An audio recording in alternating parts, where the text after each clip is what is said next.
Isishare ko naman sa inyo kung paano paliguan at alagaan, linisin ang ating crystals.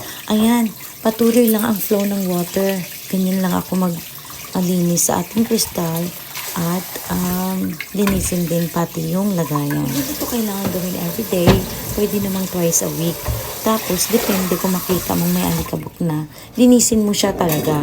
Tapos yan, every time na maglilinis ako, may napupulot talaga ako mga nahuhulog, minsan natitipak. Kaya ayan, ito yung mga binibigay ko na available natin. Pag lilinis ko tapos may mga tipak, ayan, yun yung swerte kasi galing talaga yan sa buhay na kristal.